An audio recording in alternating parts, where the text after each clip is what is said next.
Both teams have been able to get their victories off of those types of plays. They are very difficult at keeping up because you cannot make mistakes to let it over. But I cannot blame TSM for going back. Constantly keep tabs on this invisible threat of Spica's Evelynn. Also, Hello Blades or Conqueror? Which one is it, Flowers? Let's see. Hold on. We got to watch our dramatic intro here first. My personal favorite for Rek'Sai is the Hail of Blades. It's super early game oriented, but it's a super early game oriented champion. Rek'Sai needs to get a lot done in the frequent early skirmishes to provide a lot of use to the team. Doesn't scale that well. Does scale a little bit better if you max your E second after putting just 2 or 3 points in your Q. Generally, you're going to want to put at least 3 points in your Q for clear speed, and then try and max your E for better tunnel usage to get in and out of fights. But it is the Conqueror. That is the better scaling version of the Rek'Sai, being able to stack up for your true damage later. Let's see about the level 1s, though, Flowers. We'll talk about runes after there's danger has passed.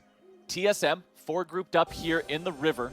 We'll see a ward there placed down by Cloud9. Niski's not going to walk close enough to those guys. Important to point out, the 3 healing shrines placed down by Vulcan in the solo lane behind Niski. Yes, this lowers Bard's level 1 combat potential a little bit in his own lane, but each one of those shrines, if given time to mature to maximum, is going to give a pretty significant amount of healing.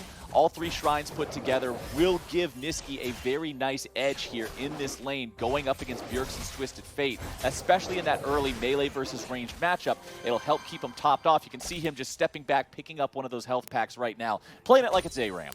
And look at the jungle. Looking at the mini-map here, tracking the invade from TSM, because Cloud9 also put a ward on the red buff, Spica does not continue and trade top side for bottom side. He just takes away the Raptors.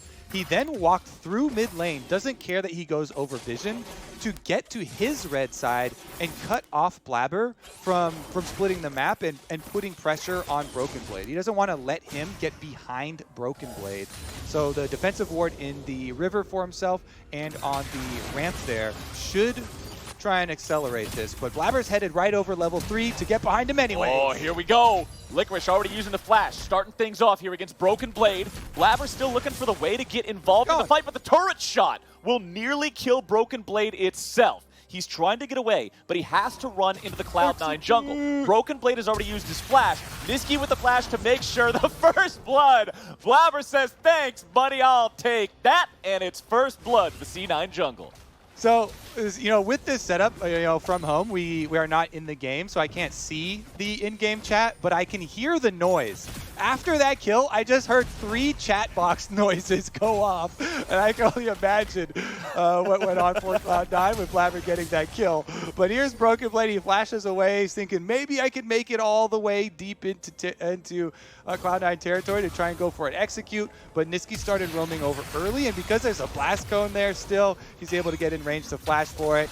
Praise Seeker, though, for Blabber means jungle money. Jungle money on this champion that you already said needs to get off to a very early good start here. As Spica tries to steal away the chickens for the second time. It will be a smite fight over the big chicken. Blabber with the smite makes it happen. Vulcan moving up. Nice! Stun on to 2 from TSM, but the cavalry has arrived, and Spica's able to find the kill onto the Cloud9 support. Blabber with the tunnel over the wall. Niski gets one onto Spica. He's got the double buffs on himself, but now he's in a real danger of dying off here. Tries to turn around and fight there with the Kingslayer. Blabber not able to make it back into the fight here in time. Goes for a little bit of damage down into Biofrost. Won't quite be able to find it. Double lifts healed. Barely keeps him alive, and TSM will take over that fight. TSM remain on the attack, Captain Flowers, re-invading on the Raptors the second time around. And keep your eyes on the mini-map. As you go for the invade, it's all about the roams. We mentioned Bard, and that being a game changer for Cloud9. Vulcan can get there first because of the magical journey and gets the flash with the stun in there. But that doesn't mean that Cloud9 don't roam up. They still send Biofrost. It takes him longer to get there, but he still arrives with the Recon and the Guardian Shield for the extra stun to get them the extra kill here. Then blocking for the Twisted Fate. My goodness, he got so incredibly low. Here we go again. Blabber making another return visit to the top side, trying to keep Broken Blade under control. You can see the big farm advantage he's already built over Licorice in this matchup that in Game 1 we discussed was so difficult. TSM still with a 1,000 gold lead, though, even though the kills are even in this one. That's why they pick Rek'Sai, though. Rek'Sai, one of the champions that is best situated to gank top lane. Because of the length of your tunnels from E and the fact that it doesn't cost your CC ability to use your dash ability. A lot of the other champions in the game for jungle, if you dash forward and try and get a crazy gank angle off to get around vision, you'll have to use your CC ability also. But Rek'Sai can stay tunneled in and then still have the unburrow to get off behind the Lucian. Now Blabber, though, walks into TSM territory. They stake their TSM flag in this red quadrant of the jungle. They will not let it go. It's another roam from Biofrost here to accelerate the counter jungling from Spica and this Evelynn. Pre-6, this Evelynn is just all over the map in all of these skirmishes. That would not be possible pre-Q buff on that cooldown reduction for the Q for Evelynn. TSM are just keeping up the pressure on Cloud9, and it's crazy to see if you think about where these teams came from Summer, with Cloud9 dominating the LCS previously in that style. If you remember, Captain Flowers, they started out this year 9-0. Well, never mind. Let's wait for this. Will we get to the stat? Okay. It's stat time. He's not dead. All right, they started out the year with spring and the first half of summer combining for 35-2 as Cloud9's game record. Off of just smashing teams early, snowballing those leads, fastest game time, highest combined kills per minute for their games. But it seems like those dream glory days have been put behind as so many of the teams in the LCS have decided to throw down with Cloud9 in the early stages, especially. In this game, no different. And for Cloud9, man, to go from 35-2 to now being a single best of 5 away from either making Worlds or having your entire season end right here. Remember, there's no more Gauntlet.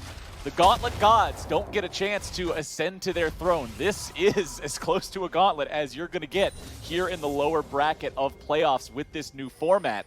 So C9 really have to show up here, but damn if TSM and particularly Spica aren't trying to make it so difficult for them this game. These constant invades, the constant pressure on the Rek'Sai, the Evelynn completely unafraid of this champion. However, now that Spica is level 6, the Demon Shade is active, which means he will have to be more aware of where Rek'Sai is to make sure he's not accidentally seen when he thinks he's invisible. Blabber's still only level 5 here. Both junglers do have jungle items completed, but it is a 20 farm advantage for Spica. All right. The stolen Twisted Fate ultimate from Niski used to get back to lane. He just stole it with the ult before he went for his recall, so he can basically get an extra teleport here.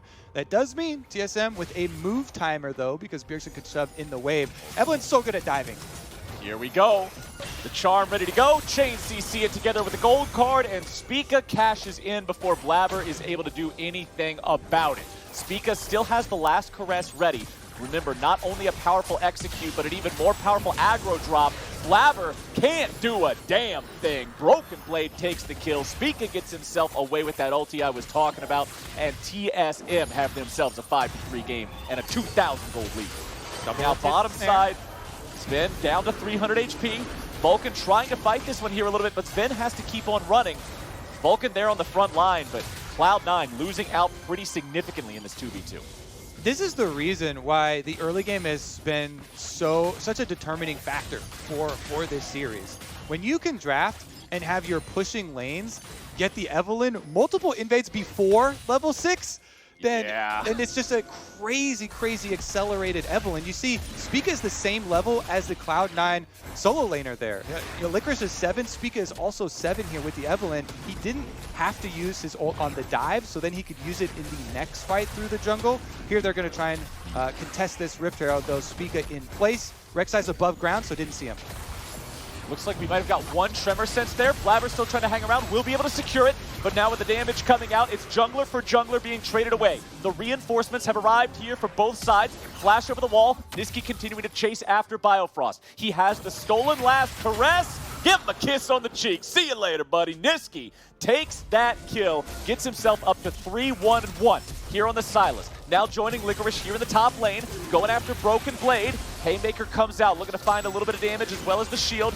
Bjergsen still plenty healthy enough to try to provide covering fire for Broken Blade to continue his retreat. That was a much-needed skirmish win for Cloud9. They pick up the Rift Herald, they kill the Evelynn, and that was all because Licorice did not hesitate. They got the little one single ping on Evelynn, and he just turns and ults her, locks her down immediately. Ult still was on cooldown from the jungle skirmish, so they actually were able to make something happen off this Rift Herald play, and that Rift Herald money is going to be so precious to Cloud9. Chunking out some of these turret plates, they will be able to gain a foothold right back into this one. Here's another look. Just in that brief moment when Blabber goes underground, they get a single ping, and then Licorice, no hesitation, dunks him over to the wall where Vulcan can stun him against the wall, and Evelynn doesn't get to move.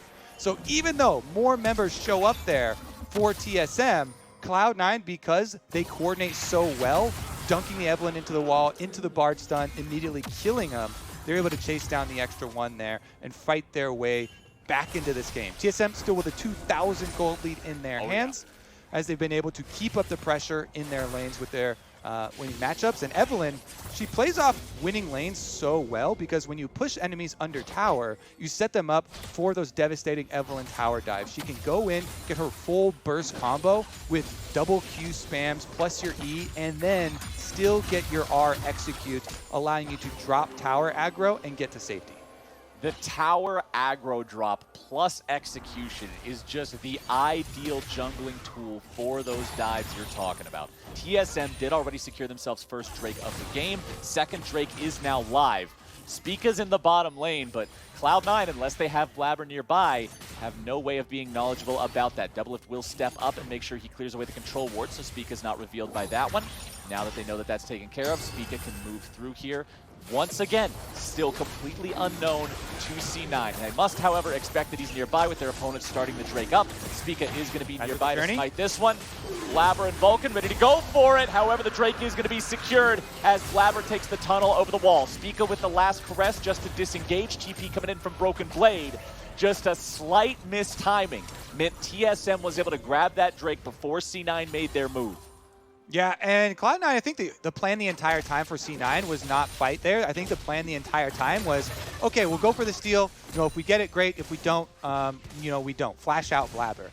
But they still got the ultimate cooldown from Evelynn there when, you know, Spica ults back out, even though they didn't commit their teleport from Licorice, while TSM did commit Broken Blade's teleport. So that was a cooldown win.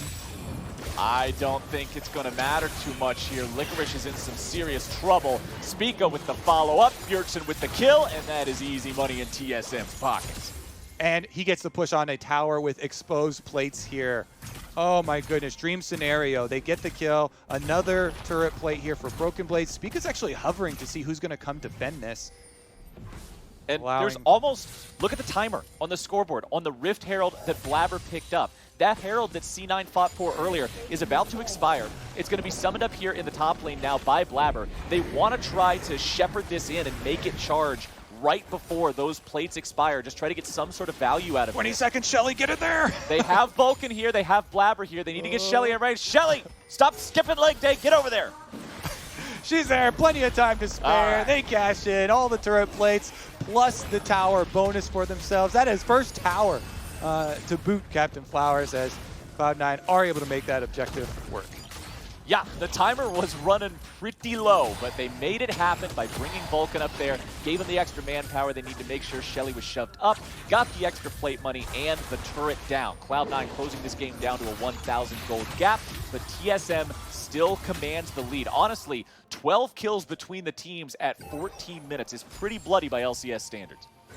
And I think it should remain bloody because TSM will want to play a very bloody, you know, spread the map style so that Spica has just a playground to work with on Summoner's Rift. And while they did lose out some return gold on the top side of the map to Cloud9, which is going to fund their war efforts here for the next Dragon fight, TSM still hold the 2 Dragon lead over Cloud9. So they want to try and push out on the side lanes and open up opportunities for Twisted Fate and Evelynn to be able to pick people off before setting up, you know, for the possible Dragon here. Meanwhile, Cloud9 they need some big plays here. Probably started out from Vulcan's Bard.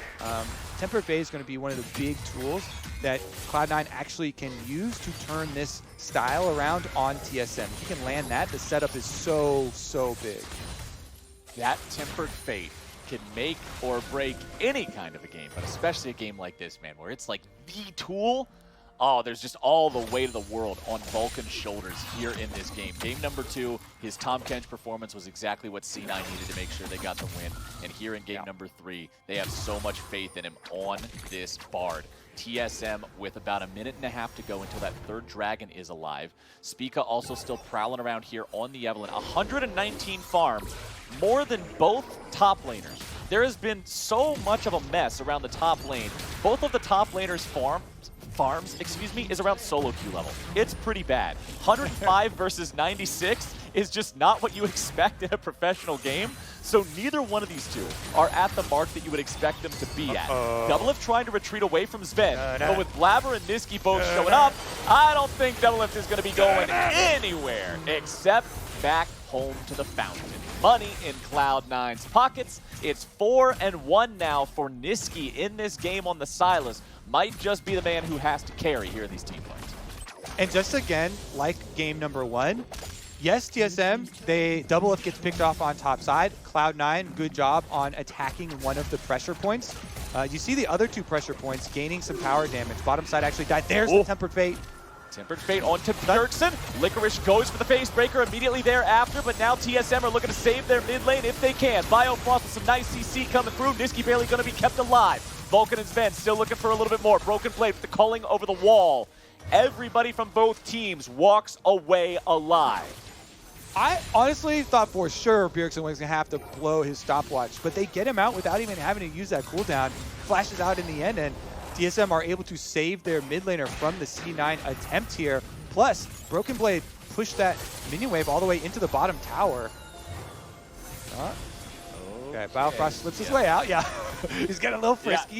Yeah. It's one of those things where you have to just kind of sit on a knife's edge and be like, oh, are they going to do it? Are they going to do it? But TSM have a level 11 Evelynn now. Critically, that level 2 ultimate will make a big difference in any upcoming fights. But considering it's down, that means that it's very risky for Spica to go in. If Evelynn ever does get herself in a fair fight, she loses almost all of them, unless she's already just egregiously overfed. So she always has to take advantage of flanks, use the ultimate to drop aggro, get out of a fight, sort of reset a little bit. So TSM does not want to contest this third Drake. That means that Cloud9 is able to stop their soul stacking, bring this up to a 1 and 2 Drake game. Still 2,000 gold separating the two teams here, and this one's staying pretty close as we just press the 18-minute mark. Yeah, and honestly, usually you get to games too where you're like, okay, the Ezreal now, 2 item power spike, you're right where you want them. This is where you really take off. Death Stance comes next. You get the Caulfield's Warhammer for more cooldown reduction and can really start to carry. But those are also usually games where you think the opponents will have a difficult time gaining access to your back line, to the Ezreal. In a game like this, where you are facing an Evelynn and a Twisted Fate and a Rakan, all champions known for extremely quick access to the back line and assassinations. Well, here we see an attempt that forces a flash. Yeah, Licorice had to flash away there or he is 100% dead. Spica and Bjergsen both coming down there with Broken Blade also within range to quickly apply a culling if need be. Blabber going after the second Rift Herald here as TSM should be able to take down that tier 2 in the bottom lane. No contest. There you go. 3-1 on the turret count now brings the TSM lead up to almost 3,000 gold. Ooh, Licorice actually going to keep the wave in front of his tower as long as possible, trying to deny some minions there. Because top side of the map, good job observers, there's always a give and take. And the arguments for not holding waves and trying to deny minions is always, okay, your opponents are going to overload the other side of the map, get objectives there. But since we just saw Rift Herald picked up by his team on that side of the map, there is nothing for TSM to overload on this side. They can't really send their resources somewhere more effective. And so he can try and just deny some of the minions there at the tower while his team picks up the Rift Herald and holds down the other side. You basically just try and play defense up there until TSM shove it back to you. And look at this gold grab on the left side of the screen here, really showcasing where those advantages are built for TSM. Bjergsen with a 1,300 gold lead over his counterpart, which is the next closest person in the game to him in gold. And it's actually Spica who has 1,000 gold more than even the top laner of Cloud9. Going back to what I was talking about with these farm levels of the top laners being solo queue level. Well, when Spica's got more than either top laner still, also Rabadon's death cap now completed as his second item. Before he even upgrades boots, he's got the free magical footwear from the rune, a runic echoes and a Rabadon's death cap. This man has one mission, and that's to make sure that whoever he combos dies. Yep. Ideally, getting his hands towards the back line would work, but Licorice will do if he can touch. There it is. Licorice eats a lot of damage. More coming through. Double Atonement from a long way away. And the last caress, one last breath for Licorice. And he is gone. TSM pushing into the base now, looking for damage onto the tier 3 turret. Where's Cloud9? They're nowhere nearby. It's TSM that have control over this area for now. Turret destroyed. And that is just such a problem here for the side of Cloud9, trying to rotate around, always having people picked off. The tier 3 still stands, but it's still 4 turrets now taken down by TSM with that mid lane turret falling. It's such a problem to deal with this. Evelyn, look at the inventory on Licorice. You've got a hoodie, you've got a special armor shirt, you got a lid to a bucket, some old shoes, and a pirate sword. None of this is going to manage to carry a game on its own. He went down to the thrift store, walked down each aisle, picked one item from each one, put them in his shopping cart, and walked home. No completed items at 21 minutes into the game, man. This is difficult. Well, all right, he's got the lid to the bucket, but he has no bucket to put there's no bucket the game in to carry. The lid for? Crap. Forgot the bucket. Okay.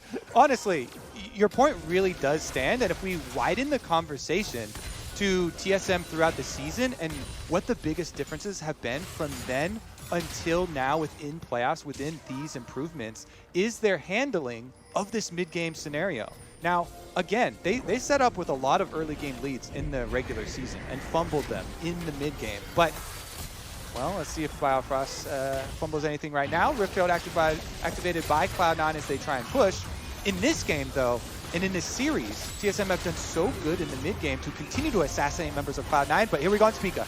Niski looking for the play. A pick onto Spica is exactly what they would need to have a fight they can win. Spica getting himself away, but Blabber's able to pursue him using the ulti, chasing him down, grabbing the kill. TSM now going to lose their top laner as well. Broken Blade is off the map. Double Lift under pressure, double kill over to Sven. Mid lane turret also erased. Shelly still alive. A second charge could happen. C9 doesn't care. The call is the Baron. Cloud9, what a play! Niski steals away the Twisted Fate ultimate, and they use their greatest strength against them, Captain Flowers. Oh my goodness, Niski steals Bjergsen's ultimate. They take down that Evelyn. They take down the pesky damage dealers. Double Lift, Broken Blade, Spica, all in the graveyard, and Cloud9 will be wearing purple. What a change of pace here in game number 3. All it takes, one time being caught out, one time where the enemy team has just enough damage to kill you despite the ulti there on the Eve. And Cloud9 immediately bites back. The gold is tied up here in the game. Item completed for the set. Licorice has some real deal stuff in the tank now. Let's take another look at how this play happened. Look at this go button. Niski steals a Twisted Fate ultimate, and they catch Spica looking for the flank. He just absolutely annihilates him. Then with the Rakan trying to get the follow-up here, all of the extra CC was used, and Blabber is open to finish the execution with that ultimate. What a play. Honestly, Niski starting it off, getting the big chunk, getting the Evelyn ult down, and then Blabber with the mark on him can finish it off. Really well coordinated by Cloud9 and a power move in the mid-game to throw this one right back in TSM's face. Baron buff will mean they march on the inhibs. Yeah, now the important thing to notice, during the replay, TSM was able to take their third Drake of the game. That means they are one single Drake away from the Ocean Soul. Very, very important to keep track of that moving forward. Cloud9 has to make sure they don't fumble a minute before a dragon is about to spawn. Give TSM the chance to just force that soul point, force the fact that they now will get a huge buff if they get even one more of those. But with mid lane inhibitor down, things are looking good here for Cloud9. Whoa, yeah, they really needed that. What a big power move from Cloud9. Now they can get their Baron Empowered reset off. They also didn't take the bait with the bottom push. You can see on the minimap, you know, the Lucian split pushing there with Spica hovering him.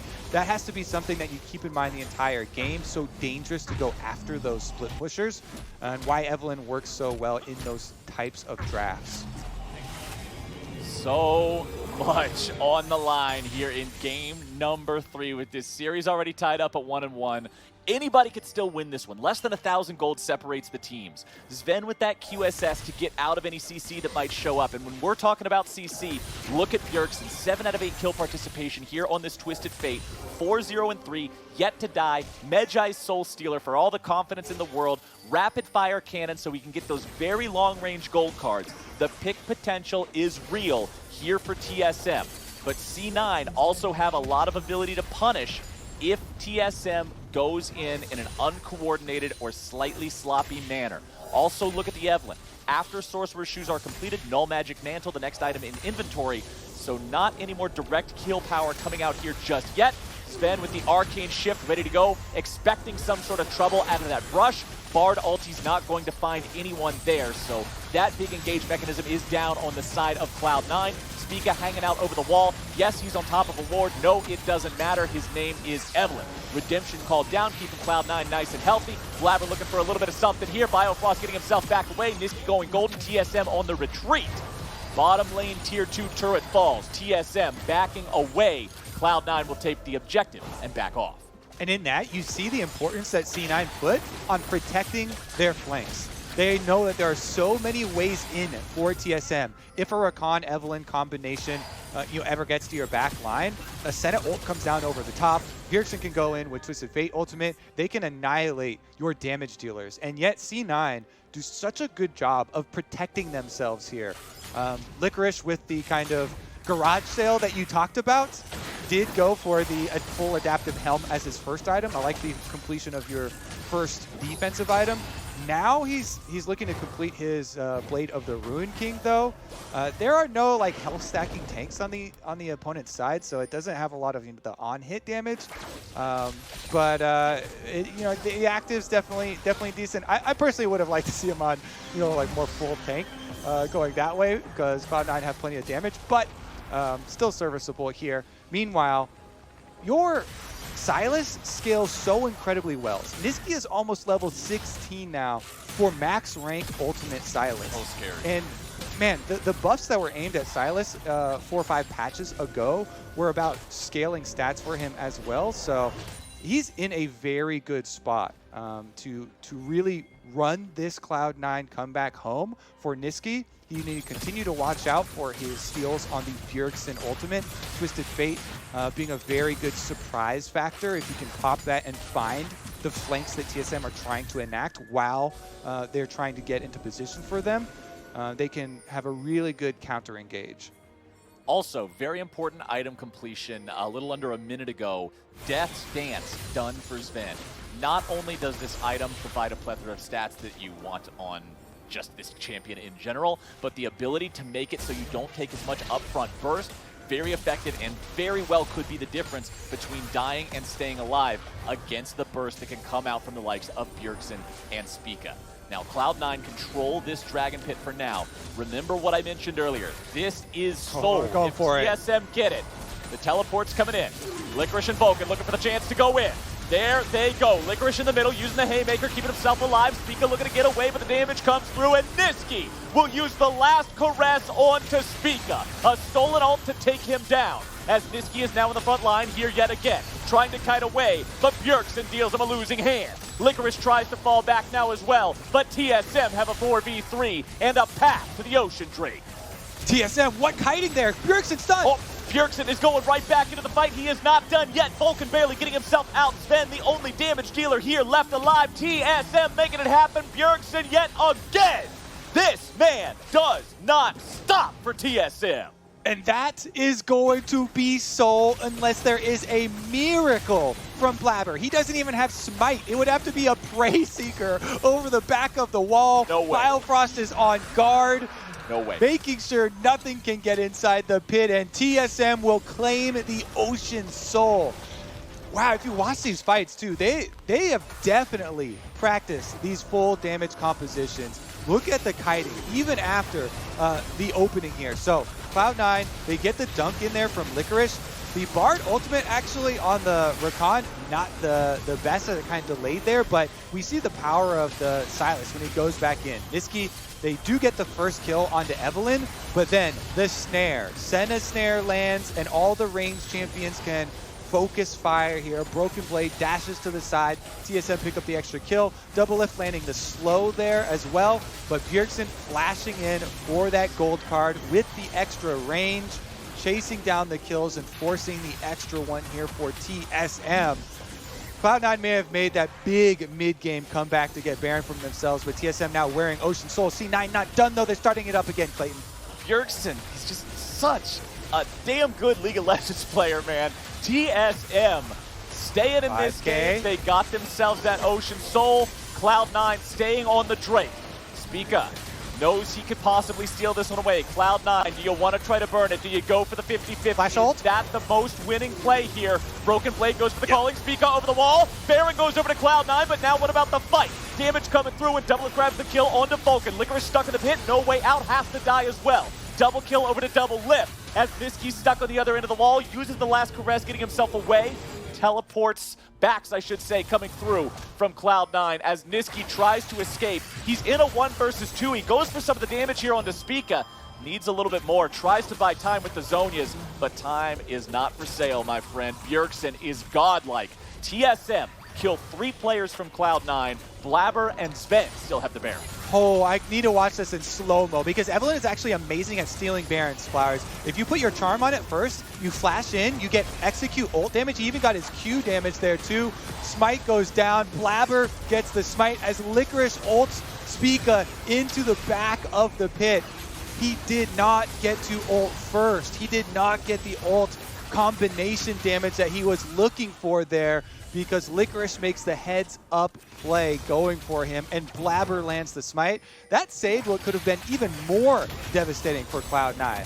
On the back of it, even with TSM not getting the smite steal, they still pick up all of these extra kills. Cloud9, they're wearing a few Barons right now. I believe 2 members survived with them, Sven being one. Sven and Blabber have the purple, but nobody else from Cloud9 seems to be ready to use this buff. Now, TSM, they've got the Ocean Soul. It's 3 minutes until the Elder Dragon. That could be the difference maker here for either side. Oftentimes we see a game end at Elder. Not too common that it goes very far past that point. TSM have played this comp well here once again, maneuvering around the fights properly. Bjergsen still 0 deaths, 24 pages in the Magi Soul Stealer. Absolute insanity from this man. Rabadon's death cap now completed too. Full build Bjergsen here on the Twisted Fate. This is just such a mountain to climb for Cloud9, dealing with Bjergsen when he's in the there is no way I'm going to lose type of form. TSM, holy cow. Cloud9, though, they have done it before in this game. They cannot give up in the face here. Still wearing Baron buff. They can buff up their own minions, is really good for defense, and look for these possible flanks. To make this comeback here, they've now got the level 16 Sylas death cap completed for Niski. Flashes all available as well. Let's see, Blabber with the spell shield from the Edge of Night as well on the Rek'Sai can look for that big stun onto Bjergsen. Vulcan just lost 2/3 of his HP to a little bit of poke there. Redemption summoned up just to try to bring him back above half. Niski with the stolen Evelynn ulti, ready to use that one here too. Broken Blade on the retreat. Cloud9 having troubles initiating, getting any sort of a fight on their own terms, because once again, the only way to do it is a flash from Licorice or an ulti landing from Vulcan, and the Bard ults have not been the god tier that they have to be to win Cloud9 these fights in the last couple of engages. Elder Dragon down to under 90 seconds before it spawns now. They're definitely going to have their hands full here. Bjergsen with full damage build doesn't have a Zhonya's or anything to save him if Cloud9 can get onto him. And that is a 24 stack Medjai's Twisted Fate right there. So that should be a main target for C9. They get one flash with that Bard ultimate. Doublelift did have to blow it. Blabber gets his spell shield proc though, so it's going to be more difficult for him to find that engage. Sven going forward with the arcane shift. Might break all the way out here. Blabber trying to get away from the culling. Has to take the tunnel over the wall. Cloud9 jungler nearly killed off. Bjergsen coming around from the side. Cloud9, they've got no QSS left on Sven. He's flown up into the air. He's gone. It's a shutdown for Doublelift. And Cloud9 is fully on the retreat now. The projectiles keep flying. Cloud9 keeps dying. Bjergsen leading the chase with the rest of TSM. They do not need an Elder Drake. They will push down the mid lane without it.